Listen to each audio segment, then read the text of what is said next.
ارشاد اقدس الہی ہو رہا ہے کہ یا ایھا الذین آمنوا اے ایمان لانے اتقوا اللہ، اللہ کے لیے تقوی اختیار کریں، وکونوا مع الصادقین، اور صادقین کے ساتھ ہوں۔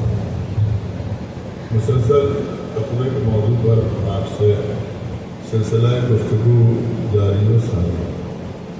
میں نے اس سے پہلے کی مجالس میں آپ کے سامنے عرض کیا کہ اللہ نے جنت کا وعدہ، کوثر کا وعدہ، جنت کی نہروں کا وعدہ، جنت کے چشموں کا وعدہ، جنت کے امن و امان کا وعدہ، جنت کی نعمتوں کا وعدہ، عزت کا وعدہ، ہدایت کا وعدہ متقین سے صاحبان تقوی کو ہیں کہ جن کی عاقبت بخیر، صاحبان تقوی ہیں جن کے لیے اللہ نے جزا کا اعلان فرمایا۔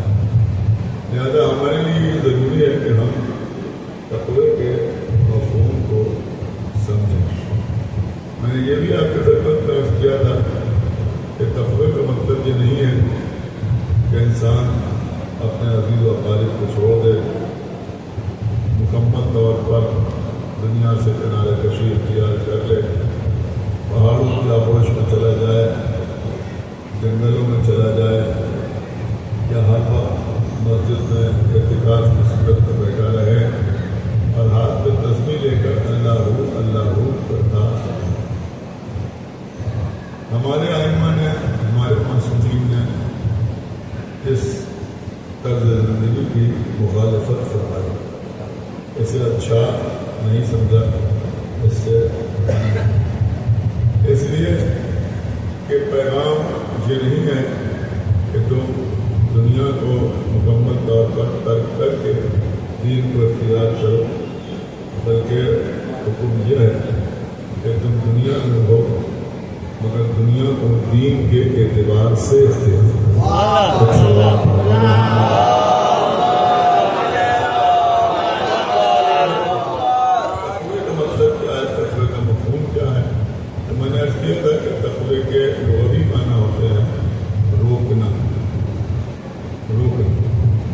خصوصیت کے ساتھ اپنے آپ کو روکنا۔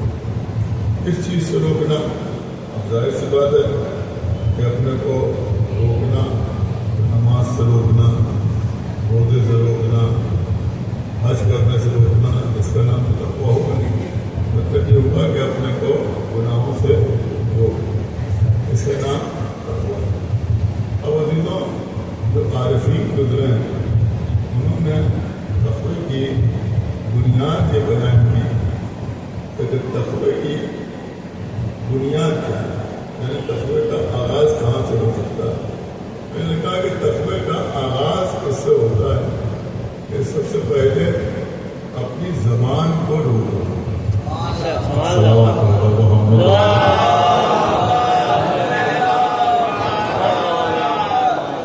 خدا کے لیے توجہ کے ساتھ سماعت فرمائیں۔ سب سے پہلے اپنی زبان کو روکنا، یعنی زبان پر قابو رکھنا، بہت زیادہ نہ بولنا، ضرورت سے زیادہ گفتگو نہ کرنا۔ ایک صلوات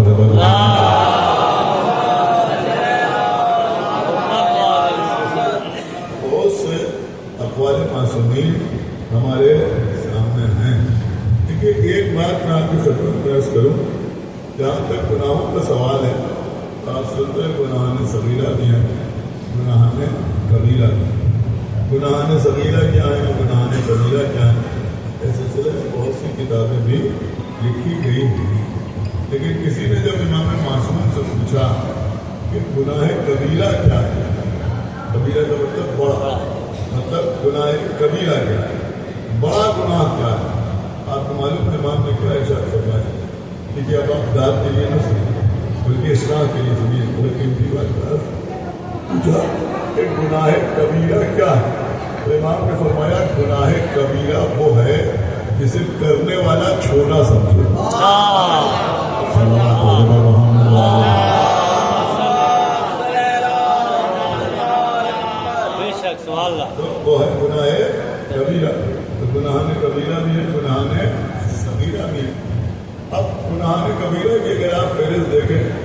میرے خیال میں اس میں آپ کو بہت سی چیزیں نظر آئیں گی، لیکن اول جو گناہ لکھے ہوں گے اس کو ہوگا قتل. کیا ہے؟ قتل. کسی کو قتل کر دینا بہت بڑا گناہ، بہت بڑا گناہ. دنیا میں بھی اس کی سزا معین مقرر ہے اور آخرت میں بھی اس کی سزا ملنا ہے. جس نے کسی ایک نفس کو قتل کیا اس نے گویا ساری دنیا کے انسانوں کو قتل کر دیا، اور جس نے کسی ایک نفس کو بچایا اس نے گویا سارے نفوس کی حفاظت کی. تو قتل بہت بڑا گناہ. قتل کے سلسلے میں سزائیں جو ہیں پوری اسلام میں باقاعدہ موجود ہیں. شاید آپ کبھی اس طرف متوجہ نہ ہو، لیکن قرآن مجید میں دو مقامات پر اس طرف اشارہ ہوا ہے. آپ میری طرف دیکھیں، 2 مقامات پر اس طرف اشارہ ہوا ہے. ایک جگہ پر خداوند نے ارشاد فرما رہا ہے کہ وَالْفِتْنَةُ أَشَدُّ مِنَ الْقَتْلِ. سنیے میری بات سنیں، آپ کو عرض کرتا ہوں. وَالْفِتْنَةُ، لیکن میری طرف دیکھیں، بہت امپورٹنٹ گفتگو ہے کہ وَالْفِتْنَةُ. لیکن جو بزرگ ہیں جو دل کی گزاری چکے اچھے خاصے ہماری طرح تھوڑی زندگی بچی ہے، لیکن جو بچے ہیں وہ غور سے سنیں کہ وَالْفِتْنَةُ أَشَدُّ مِنَ الْقَتْلِ. یعنی فتنہ جو ہے یہ قتل سے زیادہ شدید ہے. فتنہ جو ہے وہ قتل سے اشد من القتل، یعنی قتل سے زیادہ شدید تر ہے فتنہ. ایک دوسرے مقام پر ارشاد ہو رہا ہے کہ وَالْفِتْنَةُ أَكْبَرُ مِنَ الْقَتْلِ.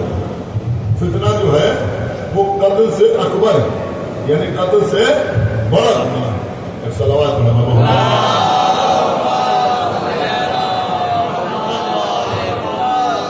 میں سمجھتا ہوں کہ یہ بات آپ کو اپنے ذہن میں رکھنا چاہیے.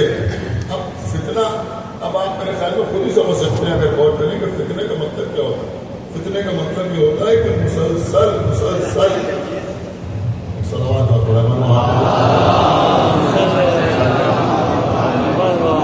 یعنی لوگوں کے درمیان مسلسل فساد کی بنیاد ڈال دینا، اس کو کہتے ہیں فتنہ. کیسے کہتے ہیں؟ فتنہ. ہم نے کوئی بات کہی، آپ نے کسی سے جا کے کہا کہ وہ آپ کے بارے میں یہ کہہ رہے ہیں، اس کا نام ہے فتنہ. صلوات پڑھے محمد. سمجھ رہے نہیں سمجھ رہے؟ صلوات پڑھے محمد.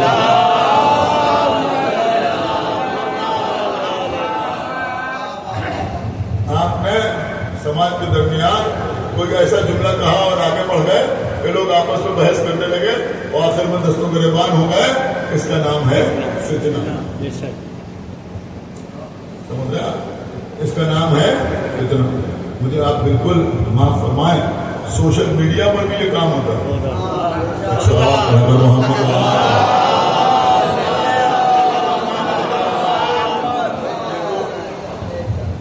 بالکل حقیقت آپ کو عرض کر رہا ہوں، کوئی اور انٹینشن نہیں ہے، لیکن میں بچوں تک اور خاص طور سے نوجوانوں تک یہ میسج پہنچانا چاہتا ہوں کہ بھائی ٹھیک ہے، اب زمانہ ہے سوشل میڈیا پہ آپ ایکٹیو ہیں، بڑی اچھی بات ہے، لیکن یہ سوشل میڈیا پر فرضی آئی ڈی بنا کر کوئی پوسٹ کرنا،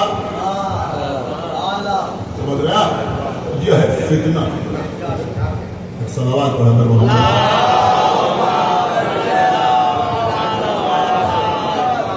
غور نہیں کرنا بھائی، جس کو آپ اپنی اسمارٹنس سمجھ رہے ہیں وہ اسمارٹنس نہیں ہے، بلکہ اللہ کی نظر میں اشد من القتل. صلوات پڑھے محمد.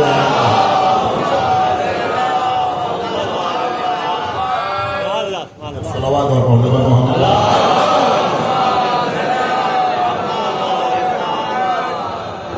میں عرض یہ کر رہا تھا کہ تقوی کا مطلب ہے اپنے آپ کو روکنا. سب سے پہلے کس کو روکنا؟ سب سے پہلے اپنی زبان کو روکنا، زبان کو قابو میں رکھنا. اگر زبان قابو میں رہے تو سمجھتا ہوں کہ فساد ہی نہ ہو. سارا مسئلہ تو یہی ہے. آپ بڑی خاموشی سے سننا ہے، جو سمجھیں گے وہی بولیں گے کہ اللہ چاہتا ہے کہ زبان جو ہے وہ قابو میں رہے. کیا سنایا؟ اور شاید اسی لیے زبان کو لال رنگ کا رکھا بھی گیا ہے. سمجھنے والے سمجھیں گے اس کا مطلب یہ ہوا کہ اللہ چاہتا ہے کہ جو حمیرہ گھر کے اندر رہے. صلوات محمد.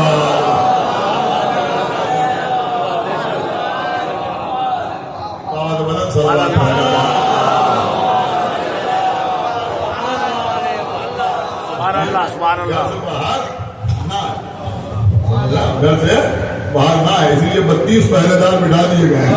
صلوات پڑھ کر محمد علیہ.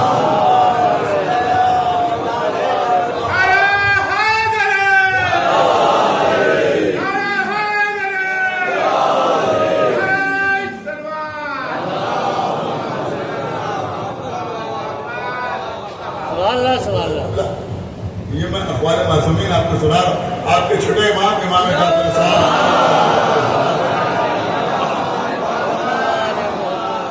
اگر بیان کریں تو بہت دیر ہو جائے گی. ہمارے چھوٹے امام ارشاد فرماتے ہیں کہ اگر تم،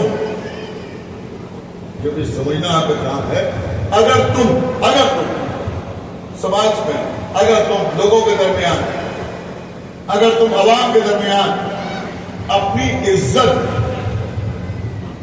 اپنی آبرو محفوظ رکھنا چاہتے ہو، کیا حکیم مانے ہماری جانے پڑھا، اگر تم اپنی عزت اور اپنی آبرو محفوظ رکھنا چاہتے ہو تو جتنا علم ہو اس سے کم بولو.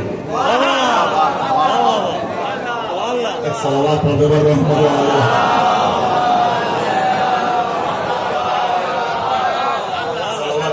محمد جانے قربان ایک صلوات اور پڑھتے پر محمد. یہ صرف شریعت کے معاملے میں نہیں، صرف قرآن کے بارے میں نہیں، صرف مذہب کے بارے میں نہیں، کسی بھی معاملے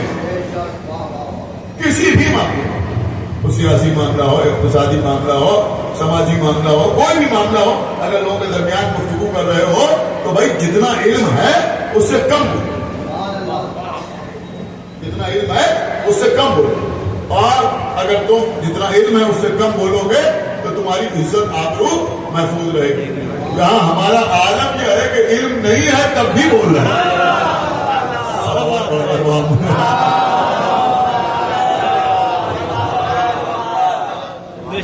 حکیمانہ ارشادات ہیں معصومین کے. اب آپ دیکھیے کہ کیا غضب کا جملہ ہے. آپ کے چھوٹے امام نے ارشاد فرمایا، امام فرماتے ہیں کہ جب تک تم کوئی بات نہیں کہتے، جب تک تم کوئی بات نہیں کہتے، یعنی تم نے کوئی بات نہیں کہی کسی کے سامنے، اس وقت تک وہ بات تمہارے قابو میں رہتی ہے. اس وقت تک وہ بات جو ہے وہ تمہارے قابو میں رہتی ہے، تمہارے کنٹرول میں رہتی ہے. لیکن جب تم کہہ دیتے ہو تو پھر تم اس کے قابو میں چلے جاتے ہو. صلوات پڑھتے ہوئے محمد ہم سدا کا پیکر ہیں، ہم انسان ہیں، لیکن بہرحال اس بات کا خیال رکھنا ضروری ہے. سدا تو ہم سے ہو جاتی ہے، غلطی تو ہم سے ہو جاتی ہے، لیکن کوشش یہ کرنا چاہیے کہ زبان سے کوئی ایسی بات نہ نکل جائے جس کے لیے بعد میں تعویلیں کرنا پڑے. یہ تھا اور ہمارے کہنے کا مطلب یہ تھا، اور ہماری بات کو توڑ مروڑ کے پیش کر دیا گیا اور ہماری بات کو گھما پھرا کے پیش کر دیا گیا. ہم تو یہ کہنا نہیں چاہتے تھے.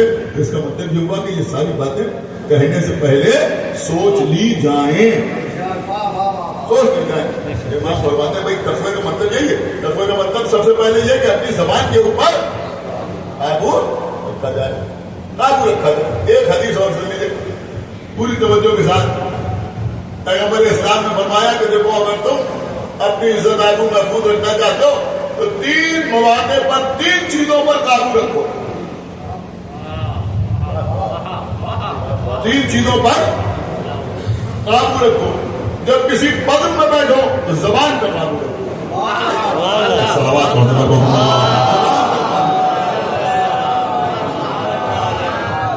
آپ نے جب کسی بزم میں بیٹھو تو زبان پر قابو رکھو، زبان پر قابو رکھو. یہ آج کل جو عجیب مزاج ہو گیا، ہم تو منہ میں کہہ دیتے ہیں، یہ کوئی شان نہیں ہے. صلوات پڑھ کر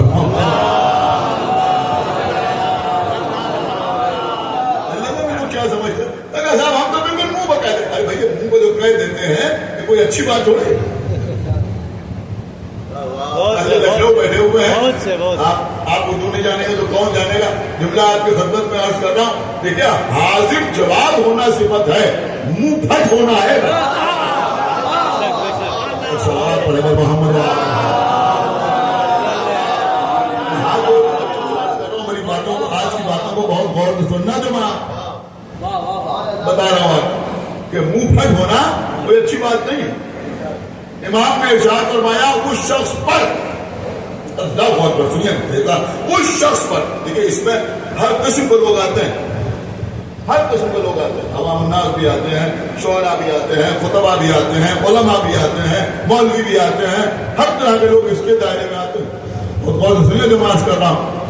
امام ارشاد فرماتے ہیں اس شخص پر خدا کی لعنت ہو جس کی زبان کی وجہ سے لوگ اس سے ڈرے. صلوات علی محمد و آل محمد. اگر آپ کی امیج ایسی بن رہی ہے کہ آپ کہیں بیٹھے ہوئے ہیں اور سامنے والا سوچا نہ معلوم کیا کہہ دیں.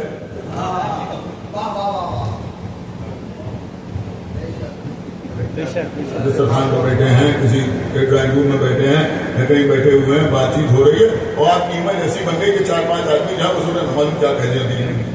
تو اگر ایسی امیج بن رہی ہے تو یہ سمجھ لیجیے کہ رسول اللہ فرما رہے ہیں کہ اللہ اس پر لعنت کرتا ہے ایسے آدمی جس کی زبان کی وجہ سے اس سے لوگ خوف زدہ رہے. تو معصوم نے فرمایا کہ جب کسی بزم میں بیٹھو، جب کسی بزم میں بیٹھو تو اپنی زبان پر قابو رکھو. دوسرا جملہ سنیں گے آپ؟ دوسرا جملہ یہ ہے کہ جب دسترخوان پر بیٹھو تو اپنے ہاتھ پر قابو رکھو. نہیں آپ نے شاید اس کو غور سے نہیں سنا. ایسا لمبے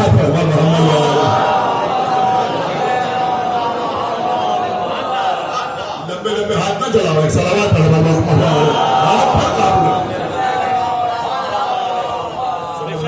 بڑی بات، جب دسترخوان پر بیٹھو تو اپنے ہاتھ پر قابو رکھو. اللہ اکبر. ظاہر سی بات ہے کہ معصوم کا ارشاد ہے، بڑا حکیمانہ ارشاد ہے. میں سمجھتا ہوں آخری آدمی تک اگر محسوس کرے گا تو داد دیے بنا رہ نہ پائے گا کہ بھائی اگر دسترخوان پر بیٹھو تو اپنے ہاتھ پہ قابو رکھو. اس سے تمہاری عزت بھی محفوظ رہے گی، صحت بھی بنی رہے گی.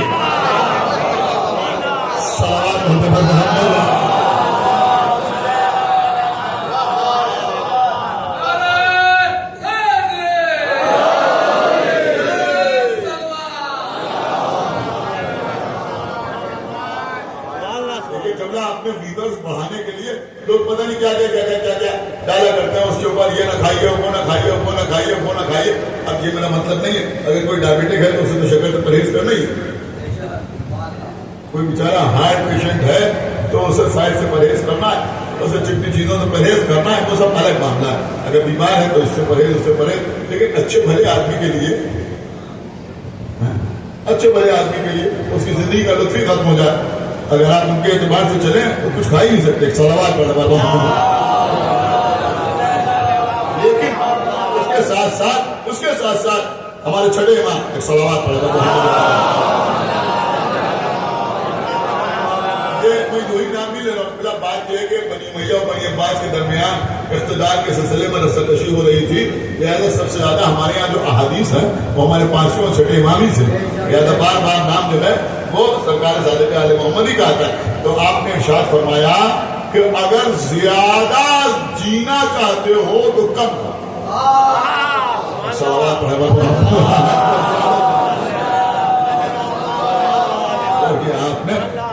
یہ ہوا کہ اچھے بھلے آدمی کے لیے پرہیز جو ہے وہ یہی ہے کہ بس وہ دسترخوان پر بیٹھے، جو چیزیں حلال ہیں وہ کھائے لیکن شکم سیر ہو کے نہ کھائے. تو دسترخوان پر بیٹھو تو اپنے ہاتھ کے اوپر قابو رکھو، اپنے ہاتھ کے اوپر قابو رکھو. اور پھر فرمایا کہ جب کسی کے گھر جاؤ، جب کسی کے گھر جاؤ، اب یہ سمجھنا آپ کا کام ہے، لڑکدار لوگ بیٹھے ہوئے کہ جب کسی کے گھر جاؤ تو نگاہوں پر قابو رکھو. صلوات پڑھو محمد.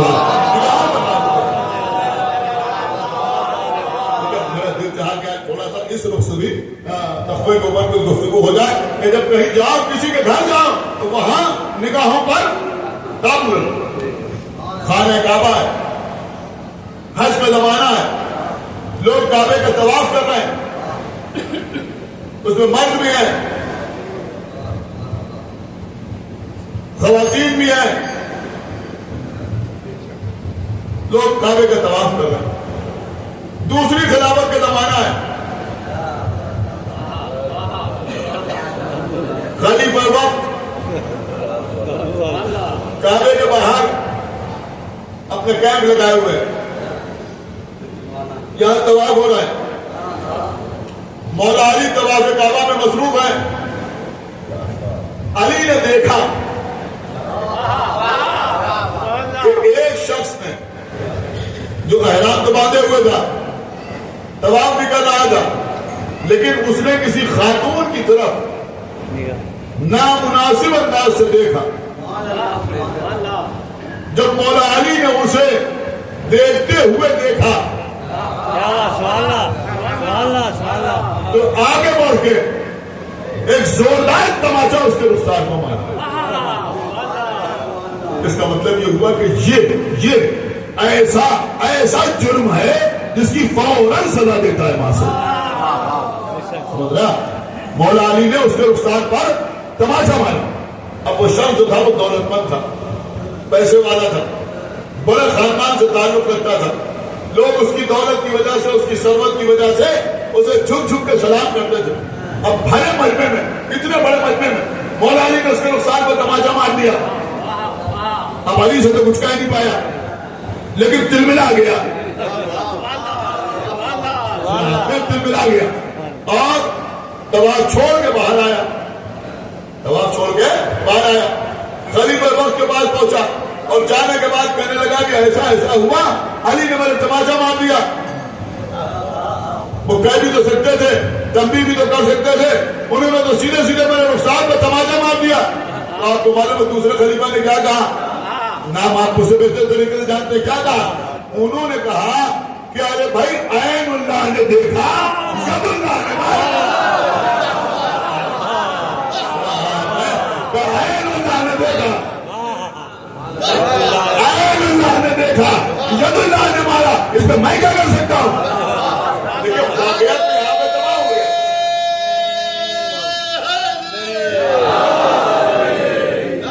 عین اللہ نے دیکھا،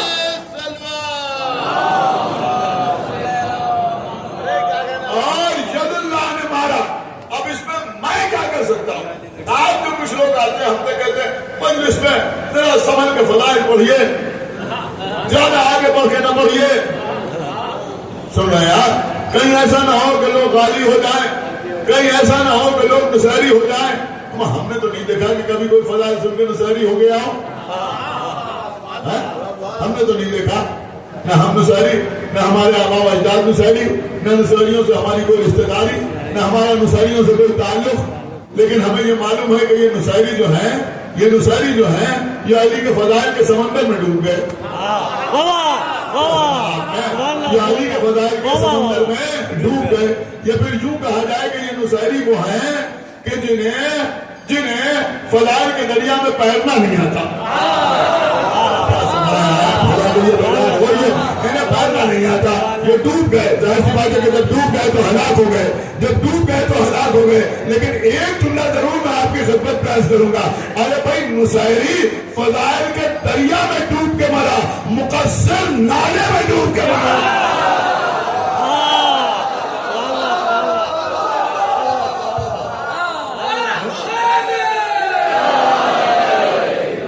ایک صلوات اور رحمت محمد علیہ۔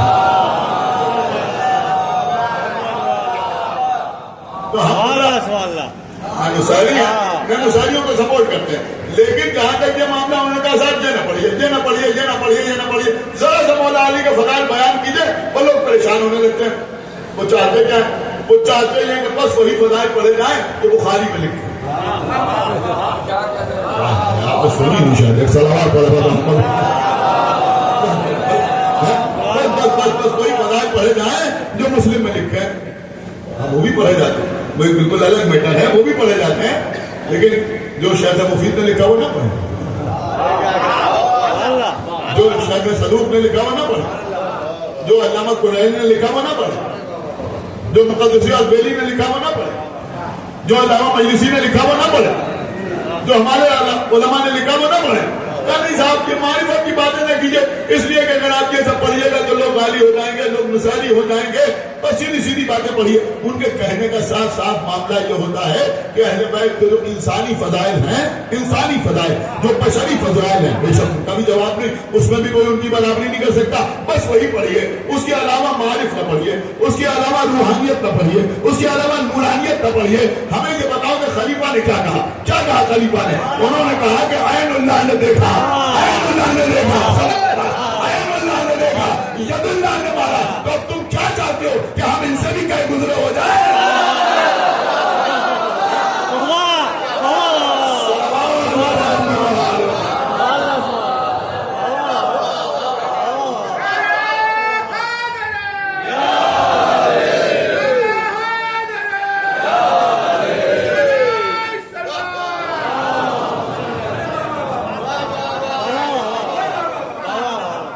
صلوات اور پڑھنے والے محمد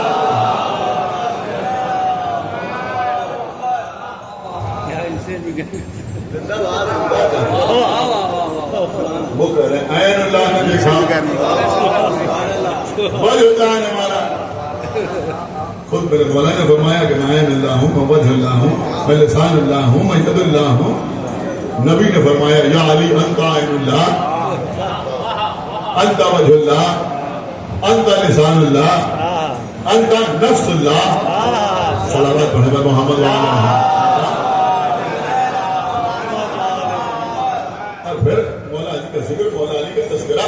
ارے بھائی پیغمبر کی مستند حدیث ہے, یا علی حب کا تقوی والایمان. یا علی آپ کی محبت کا نام تقوی اور ایمان ہے, اور بغض کا کفر و نفاق, اور آپ کے بغض کا نام کفر و نفاق. یہی کفر نفاق تھا, یہی بغض علی ابن ابی طالب تھا, جس کی وجہ سے کربلا میں نبی طالب پر اتنے ظلم اٹھائے. ہماری جان قربان جلدی جلدی تاریخیں گزر رہی ہیں. آج محرم کی 4 تاریخ مختلف امامباروں میں الگ الگ مسائل پڑھے جائیں گے. ان کے قبلہ مولا علی کی بیٹی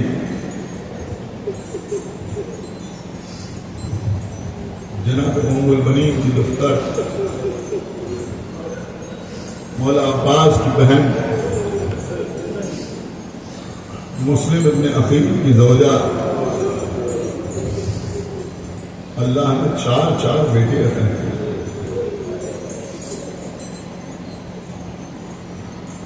جب امام حسین نے جناب مسلم کو کوفے بھیجا تو 2 بیٹے باپ کے ساتھ چلے گئے, 2 بیٹے ماں کے ساتھ. جو بیٹے ماں کے ساتھ رہے وہ کربلا میں شہید ہو گئے. ماں نے بچوں میں لاشیں دیکھے,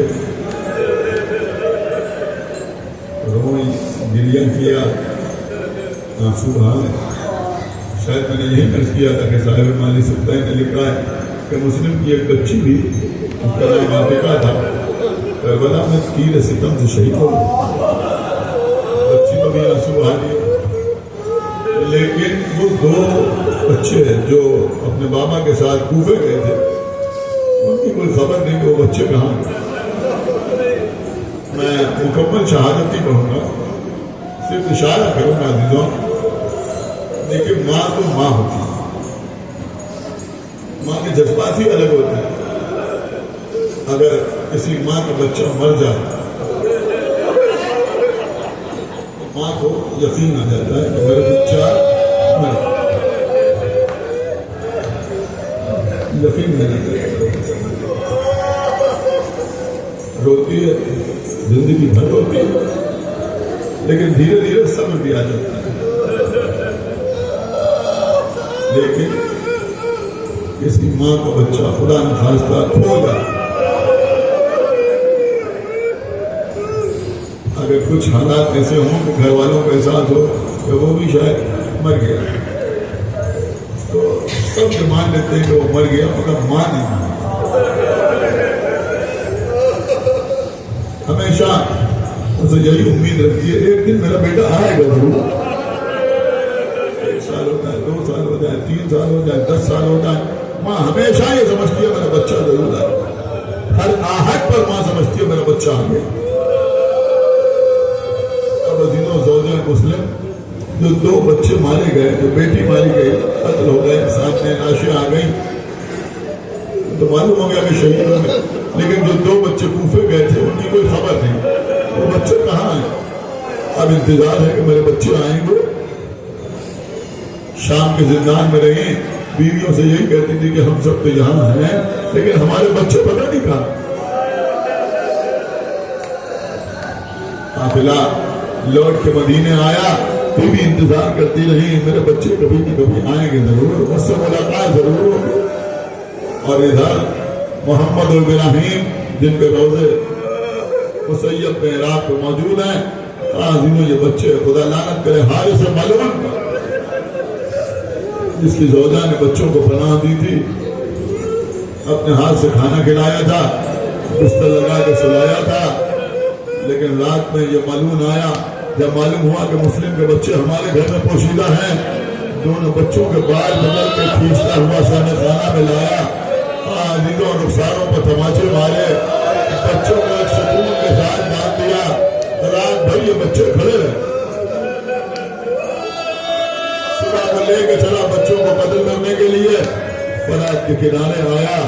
عزیزوں جب یہ بچوں کو قتل کرنا چاہتا تھا تو بچوں نے ایک مرتبہ زوجہ حارث کی طرف دیکھا، اور دیکھنے کے بعد کہا دیکھو تم نے ہم کو بڑے احسانات کیے، ہمیں کھانا کھلایا، ہمیں نرم بستر پر سلایا، لیکن دیکھو ایک احسان ہم پر اور کر دینا۔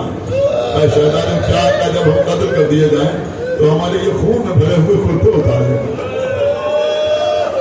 انہیں اپنے پاس محفوظ کر لینا، اور اگر کبھی مدینے جانا نصیب ہو تو محلہ بنی ہاشم میں چلی جانا، ہماری ماں کو یہ کرتے دے دینا،